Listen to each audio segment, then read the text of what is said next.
அழகாக நான் விஎஸ் பேசுகிறேன். இன்றைக்கி நம்ம பார்க்க போகிற சீரிஸோட நேம் வந்து சோலோ லெவலிங் சீசன் 3 எபிசோட் 43 அதை இன்றைக்கி நம்ம பார்க்க போகிறோம். அதனால் நீங்கள் நம்ம சேனலுக்கு புதுசாக நான் உங்களால் முடிவு சாப்பிடலாம் நம்ம சேனலுக்கு சப்ஸ்கிரைப் பண்ணி சப்போர்ட் பண்ணுங்கள். அது மட்டும் இல்லாமல் அது கூட இருக்க பெல்லுக்கு நாள் வச்சுக்கோங்க. அப்போ தான் ஒரு அடுத்த வீடியோ எல்லாமே உங்களுக்கு நோட்டீஸ் ஆகும். இதுக்கு முன்னாடி கிட்டத்தட்ட ஒரு 42 எபிசோட் போட்டுருப்போம். அந்த எபிசோட்லாம் பார்க்கறதுங்க எனக்கு டிஸ்கிரிப்ஷன் கொடுத்துருக்கேன். அந்த பிளேலிஸ்ட் போய் பார்த்துருவாங்க. அப்போ தான் இந்த ஸ்டோரியை முடிஞ்சளுக்கு உங்களுக்கு நல்லாவே புரியும். ஏன்னா கதை இதுக்கப்புறம் வேறு போகும். அது மட்டும் இல்லாமல் மோர் டீட்டெயிலிங்காகவும் வரப்போதுனால முடிஞ்சளுக்கு பொறுமையாக பாருங்கள். தயவு செஞ்சு ஸ்கிப் பண்ணாதீங்க. சரி வாங்க நம்ம கதை கூட போகலாமா? இப்போ இந்த எபிசோடில் சேர்மன் கோவும் பார்த்துட்டு ஷாக்காகவே திடீர்னு பார்த்தா அந்த எல்ஃப் மானாச்சும் இவங்களுக்கு முன்னாடி நின்றுட்டுருக்கு. ஐ மீன் உக்காஞ்சி கெத்தா அவரை பார்த்துட்ருக்கு. அவரும் கடுப்பில் நான் இதை எதிர்பார்க்கல, எனக்கே தெரியாமல் திடீர்னு வந்து இந்த ஒரு பீஸ் வித்தியாசமாக இருக்குது, கண்டிப்பாக இது என்னை இன்னைக்கு கொண்டுடுன்றது நல்லாவே தெரியுது இதோடைய பார்வையிலே. இதை நான் இந்த இடத்த விட்டு தப்பிக்க விடக்கூடாது, இதோட கடையை இந்த இடத்துல நான் முடிக்கிறேன். அப்புறம் அந்த மானாச்சும் இந்த பிளேஸ் ஆல்ரெடி வெளி உலகத்துலேருந்து ஐசோலேட் பண்ணப்பட்டாச்சு, அதனால இந்த இடத்துல என்ன பண்ணாலும் வெளியே தெரியாது. நான் இப்போ ஒன்றும் கனவு காட்டுட்டு இல்லையே, என்னதான் இங்கே நடந்துட்டு இருக்குன்னு அவனும் யோசிச்சுட்டு இருக்கும் போது அது திடீர்னு அவனை மேலே போயிட்டு அட்டாக் பண்ண. அது அட்டாக் பண்ண இடமா அவனும் பார்த்து ஷாக்கா வரேன். என்னன்னா அதுவும் ஐஸா மாறிட்டு இருக்கு கொஞ்சம் கொஞ்சமா. இது கனவு காண்டுட்டு இருக்குன்னு நினைக்கிறியா?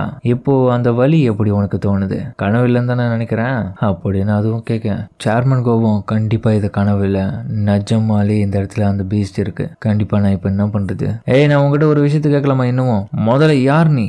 எனக்கு கண்டிப்பா நம்பிக்கை இருக்கு இந்த இடத்துல நடக்க போற அடுத்த சம்பவத்தை பார்த்து எல்லாமே நீ வியந்து போயிட்டு நான் யாருன்றத கண்டிப்பா நீயே புரிஞ்சுப்ப. அது நான் சொல்லணுமா என்ன? ஆனா இருந்தாலுமே நான் இது வரைக்கும் பார்த்த ஹியூமன்ஸை காட்டிலும் நீ ரொம்பவும் பலசாலியா தான் தெரியல. எனது இதுக்கு முன்னாடி பார்த்த ஹியூமன்ஸ்னா என்ன அர்த்தம் அதுக்கு? அதுக்கப்புறம் அந்த மனாச்சும் எதுக்கு வெட்டி பேச்சு பேசிட்டு என்ன பண்ண போற? நீ ஒழுங்கா உன்னுடைய பிராக்மெண்ட் ஆஃப் லூமினாஸ்டிக்னு சொல்லப்படுற அந்த பவரை வெளிப்படுத்து, அது எனக்கு காமி அப்படின்னு சொல்லிட்டு இருக்கோம். இதே மாதிரிதான் கிறிஸ்டோபர் கிட்டையும் பயன்படுத்த சொல்லியிருப்பாங்க. நீ கவலைப்படாத, உன்னோட பவரை நீ இந்த இடத்துல பயன்படுத்தினால உன்னுடைய பாடி வந்து அந்த அளவுக்கு அழியிற நிலைமைக்கெல்லாம் போகுது. உன்னால முடிஞ்சது இந்த இதுல ஃபர்ஸ்ட் பண்ணு, அதுக்கப்புறம் அழியிறியா வேற என்ன நடக்க போகுதுன்றத பார்ப்போம். உன்னால ஃபர்ஸ்ட் முடியுமா? நீ ரொம்பவே கவலையில இருக்க போல, அந்த கவலையெல்லாம் நீக்கத்துக்காக தான் நான் இந்த இடத்துக்கு வந்திருக்கேன். அதனால தேவையில்லாத கான்வர்சேஷனை இப்போ இதுக்கப்புறம் நடத்ததை விட்டுட்டு ரெண்டு பேரும் ஃபைட்டுக்கு தயாராகுமா? இதை வாங்கிக்க சொல்லிட்டு அதுவும் தன்னுடைய ஐஸ் பவரை பயன்படுத்தி அட்டாக் பண்ண அடுத்த நிமிஷமே சேர்மன் கோ சும்மா இல்லாம அவருடைய பவரை வந்து பயன்படுத்துவாரு. அந்த டைம் அதுவும்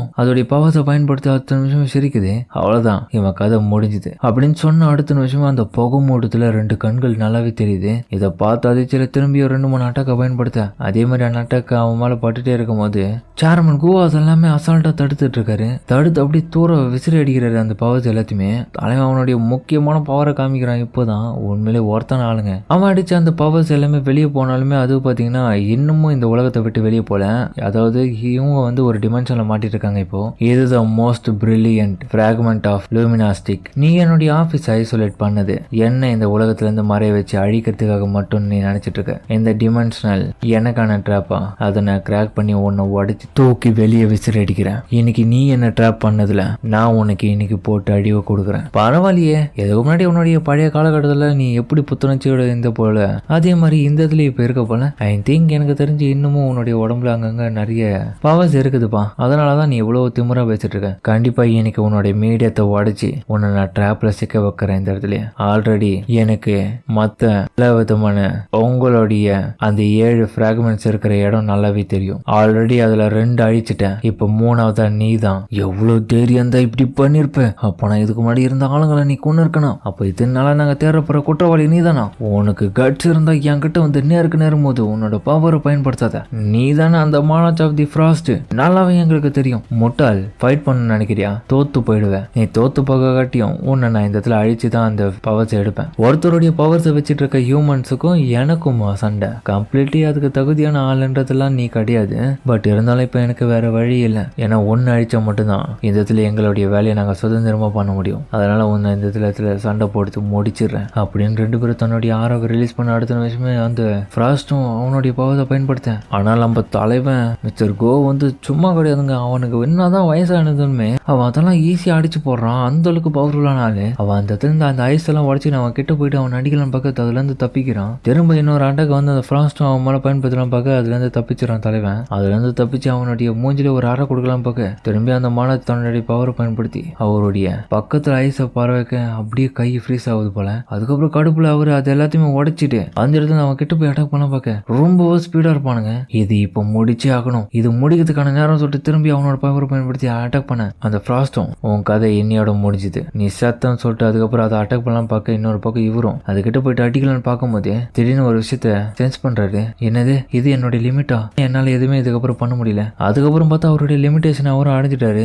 ஏற்கனவே அவருக்கு உடம்பு சரியில்லைன்றது இதுல இருந்து நல்லாவே தெரியும். ஓ உன்னுடைய லிமிட்டை நீ அடைஞ்சிட்டியா? இதுதான் அப்போ உன்னுடைய மீடியமா? அப்போ இதுக்கப்புறம் உங்ககிட்ட பேசி விளையாடி எந்த விதமான பிரயோஜனமும் இல்லை. உன்னோட பெயின்ஃபுல்லான விஷயம் எந்த அளவுக்கு எனக்கு புரியுது. Fragment of luminosity. பட் நான் ரொம்ப நேரம் இதுக்கப்புறம் உயிரோடு இருக்க போதில்லை அப்படின்னு அந்த இதில் சொல்லிட்டு அந்த இதில் காணும். எங்கடா போச்சுன்னு ஒன்றும் பார்க்க டக்குன்னு கிட்ட வந்துட்டு அதுவும் ஒரு அட்டாக் பண்ணும்.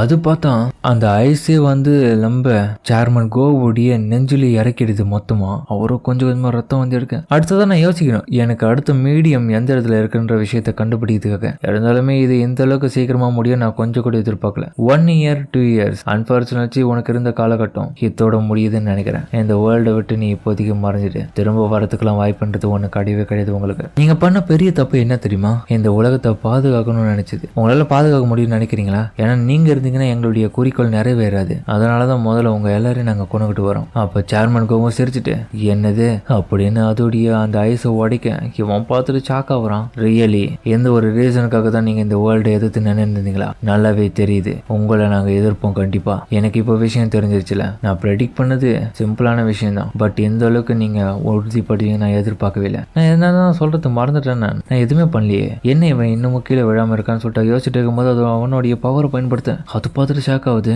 அப்ப அவன் விட்ட அட்டாக்கை வந்து அதை அப்படியே டான்ஸ் பண்ண அது அந்த இதுல இருந்து பெரிய ஓட்டையை போட இதுல பார்த்தா அவருடைய கையை அப்படியே எரிஞ்சு சாம்பலாவேன். அடடா ஆல்மோஸ்ட் சாவர நிலைமையில இருக்கும் போது எதுக்கடா போராடுற? தேவையில்லாம இந்த மாதிரி பண்ணிட்டு உனக்கும் இல்லாம உன சுத்தி இருக்கவங்களுக்கு பாரத்தை கொடுத்துட்டு இருக்கேன். நீ சொல்றது சரிதான். நான் வாழ்றதே மத்தவங்களை பாரம் கொடுக்குறதுதான். நான் பண்ண கடைசி முயற்சியும் என்னோட உயிரை காப்பாத்துமான்றது இப்ப பாக்கலாம் அப்படின்னு அவன் பண்ண அட்டாக்ல இருந்து அந்த ஜன்னலோடைய கண்ணாடி எல்லாமே கொஞ்சம் கொஞ்சமா உடைஞ்சி இப்போ மொத்தமா உடைஞ்சி கேப்பும் உருவாக்கிட்டேன். ஆமா என்ன பண்ண இவன்? இதுக்காக தான் நான் காத்திருந்தேன். ஓ இதுக்காக தான் கடைசிலையும் அவனோட பவரை பயன்படுத்திருக்கான. நான் எதிர்பார்க்கவே இல்லை. உன்னால எதுவுமே பண்ண முடியாது. நீ இந்த இதெல்லாம் சாக போறேன்னு சொல்லிட்டு அதுக்கப்புறம் சேர்மன் கோவா கிட்ட இருந்து நம்ம ஹீரோவுடைய ஷேடோ சோல்ஜரா இருக்கிற ஒரு ஆண்டோ அந்த பயத்துல அந்த ஓடி வரேன். அது ஓடி அந்த இதுல இருந்து கேப் அடிச்சிருக்க அந்த வழியா வெளியே வந்துடுறேன். என்னது ஏதோ ஒரு ஷேடோ சோல்ஜர் இந்த ஓடின மாதிரி தெரிஞ்சுது. அது எங்க ஓடி போச்சுன்னு சொல்லிட்டு அவனும் பார்த்துட்டு இருக்கேன். ஒருவேளை அந்த பிராக்மெண்டா? இல்ல அது கிடையாது. அது சரி சீக்கிரம் போறேன்னு சொல்லிட்டு அதுக்கப்புறம் வந்து ஓடி போயிட்டு அதை பிடிக்கலான்னு பார்க்க சேர்மன் கோ இன்னொரு பக்கம் இந்த இடத்துல படுத்துறாரு. அந்த ஆண்டு மாசம் அந்த குதிச்சு ஓடிட்டு இருக்கு தப்பிச்சு அவங்ககிட்ட இருந்து. அதுக்கப்புறம் அந்த ஆளும் கிட்ட வந்துட்டு இதை அட்டாக் பண்ணலாம் பார்க்க அந்த ஆண்ட் மாஸ்டர் அட்டாக் பண்ண அடுத்த நிமிஷமே யாரோ ஒருத்தங்க வந்து தடுக்கிறாங்க. என்னது நீயா அப்படின்னு பார்க்க நம்ம ஹீரோ டக்குன்னு கெத்தா வந்து அவனுடைய ஆயுதத்தை பிடிச்சி நின்றுட்டு இருக்கான். உண்மையிலே தரமான சீனுங்க இது. அவனும் ஒரு பக்கம் பார்த்துட்டு ஷாக்காக பார்த்தா நம்ம ஹீரோ அவனுடைய கழுத்தை பிடிச்சி நெருக்கிறான். சாப்பிடான்னு சொல்லிட்டு டேய் யாரு தாண்டா நீங்க? எதுக்குடா இந்த உலகத்துக்கு வந்து பிரச்சனை பண்ணிட்டு இருக்கீங்க? நீ ஆய் செல்ஃபா அப்படின்னு ஹீரோவும் அவன் கழுத்தை பிடிச்சி மிரட்ட அதோட இந்த எபிசோட முடிக்கிறாங்க. சரிங்க இந்த வீடியோ பிடிச்சிருக்க மாதிரி சொல்லுங்க. மறக்காம இந்த வீடியோ எனக்கு பிடிச்சிக்க நம்புறேன். பிடிச்சிருந்த லைக் போட்டு நம்ம சேனலுக்கு சப்ஸ்கிரைப் பண்ணி சப்போர்ட் பண்ணுங்க. அது மட்டும் இல்லாமல் அது கூட இருக்க பெல்லைக்கான ஆல் வச்சுக்கோங்க. அப்போ நான் போகிற அடுத்த வீடியோ எல்லாமே உங்களுக்கு நோட்டிஃபிகேஷன் வரும். வழக்கமான இந்த எபிசோடும் தரமாக இருக்கும். முடிஞ்ச வரைக்கும் யாரும் ஸ்கிப் பண்ணா பார்த்துருப்பீங்க நம்புறேன். இந்த வீடியோ பிடிச்சவங்க எல்லாமே கமெண்ட் உங்களுக்கு பிடிச்ச மாதிரி போடுங்க. நானும் பார்த்து தெரிஞ்சுக்கிறேன். சரிங்க இதோட இந்த வீடியோ முடிச்சுப்போம்.